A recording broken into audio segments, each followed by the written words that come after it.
question 1 of OCR's Core 1 2016 exam paper. So the first question is asking us to simplify these polynomials. It's just a case of expanding out brackets and end up simplifying, but we need to be really careful because of the negatives here. So if I start going through to expand these brackets, so the first bracket, if I expanded that out, I'd end up with 4x squared, take away 12x plus 9, and I've got minus 2 lots of this expanded bracket. So when I expand this out, I'm just going to rearrange it to have x squared at the beginning. So I've got x squared minus 6x plus 9. This is all multiplied by 2, so I'm going to multiply everything there by 2 before I end up simplifying.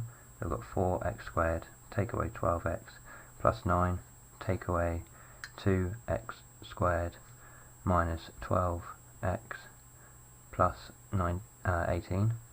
However, this is minus all of this over here, so I need to put that in a bracket because it's minus everything in there. Now what that does, it just changes all of the signs that are attached to the 2x squared, the minus 12x and the plus 18.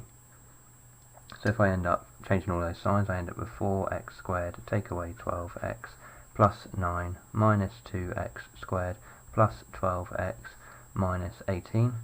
Then I can end up simplifying all of that.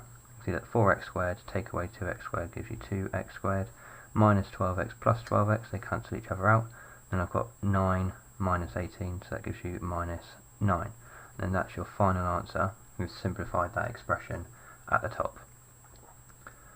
Part 2 of that question, it says find the coefficient of x cubed in the expansion of, and then it gives us another set of polynomials to expand.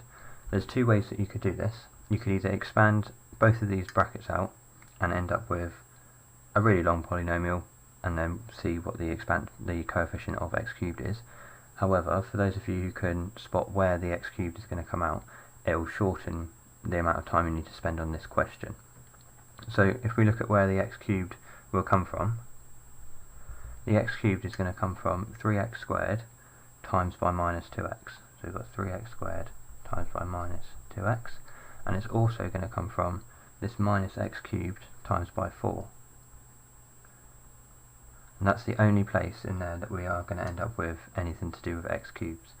If I end up working those out, so I end up with minus 6x cubed there, and then this one I end up with minus 4x cubed. If I end up adding those together, I end up with minus 10x cubed, so then the coefficient ends up being minus 10.